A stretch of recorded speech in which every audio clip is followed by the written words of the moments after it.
Blanch has come all the way from Victoria. Adam has been working in the men's movement for 25 years. He was doing rites of passage ceremonies before anyone even knew about it. And they're pretty radical rites of passage, but hey, it's still rites of passage.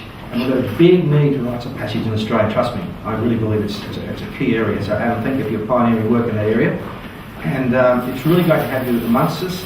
He's actually a psychologist in disguise.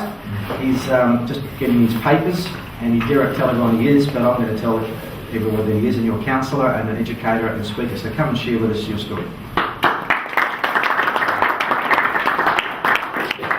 Please, I'm not good at speaking in short periods, so I'm going to read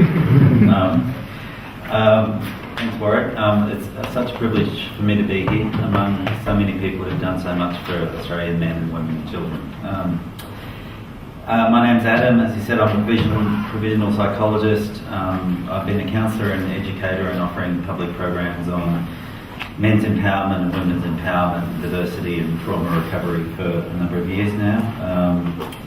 I'm also got a long time association with the Mankind Project of Australia, which is a rites of passage organisation and men's healing organisation.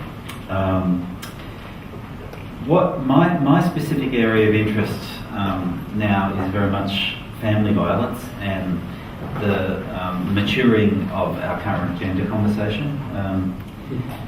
My personal goals, and obviously in collaboration with others, is to change the conversation we're having about family violence, to do for violence what Alcoholics Anonymous did for alcoholism, which is to take it out of the frame of it's a personal failing, it's a moral failing, and start recognising that we're dealing with a intergenerational social and psychological disease.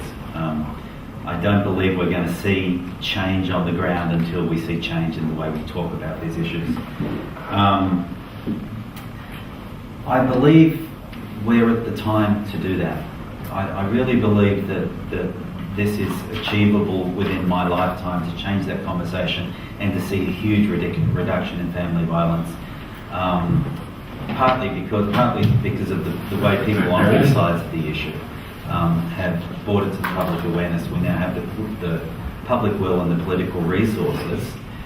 We just have to change the model so that we can use those.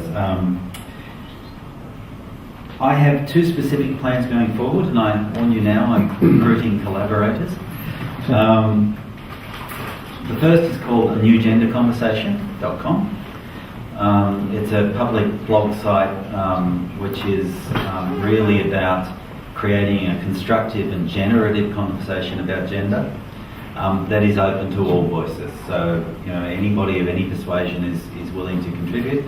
There'll be a standard of publication, but there won't be any philosophical limits on publication. And so it's really about creating a forum in which people can talk about gender that is not being siloed into these ideological silos, I guess. So, the second also begins with a website. It's called evolvingviolence.com. So to start off with, it's a blog site. It's encouraging experts in all sorts of fields to write about violence, to discuss the evidence about violence, to provide resources about violence so that people can start to address that. And down the track, hopefully, it'll also offer a range of community-based public programs where people can come as victims of violence, as perpetrators of violence, as people who are affected by violence, and find a safe place in which they can deal with those issues. So, thank you for your attention.